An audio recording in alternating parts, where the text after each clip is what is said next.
So Eames, this came in the mail for you today. Thank you. And I brought it down to Stanton for you. Daddy got it.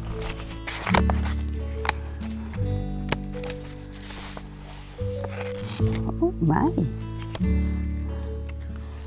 I'm so pleased to know that you're celebrating your 100th birthday on the 3rd of November 2016. I send my congratulations and best wishes to you on such a special occasion.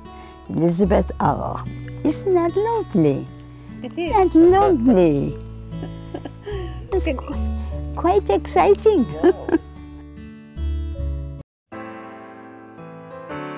I was born right down here, very near here, and I lived here all my life.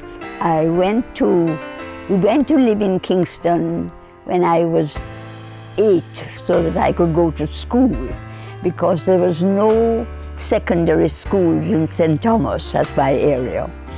And the government schools were pretty grim, really. So my mother and auntie, my father died when I was a baby, 2.5.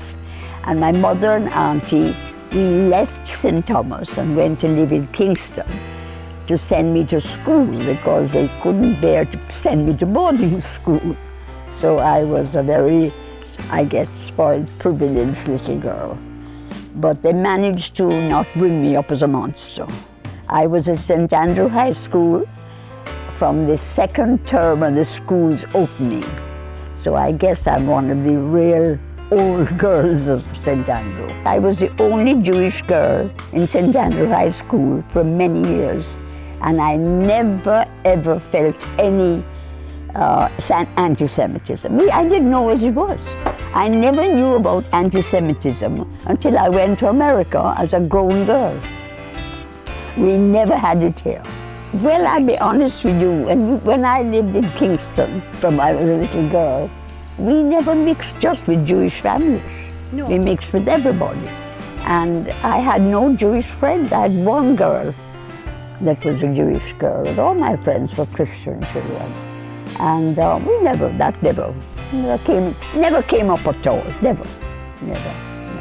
And my mother, who came from Philadelphia and who had been a product of anti-Semitism, because in those days it was quite strong. And she was always amazed at how wonderful it was here, because we never thought about religion. I mean, everybody was just together.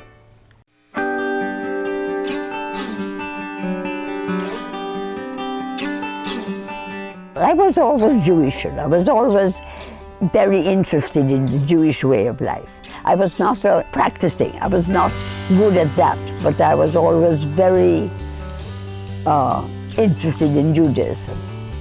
And I was just happy to get more information. We had no synagogue out here. So the only place of worship was in Kingston.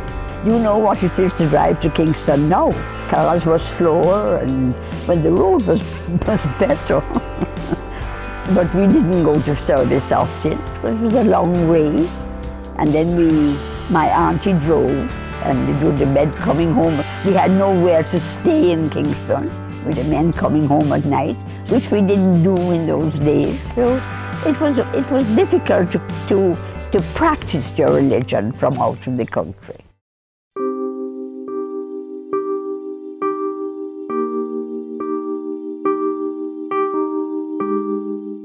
My grandparents are buried in the Orange Street Cemetery, and my great-grandparents are buried in the Ellison Road Cemetery. My father is buried in America, because he died over there.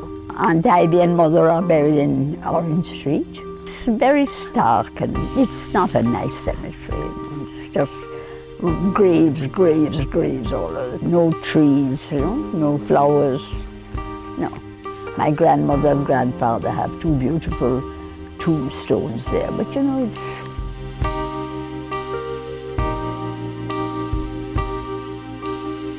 My son Ainsley is very keen about having them fixed up and things, but they're not very well cared, not very well. They don't look pretty,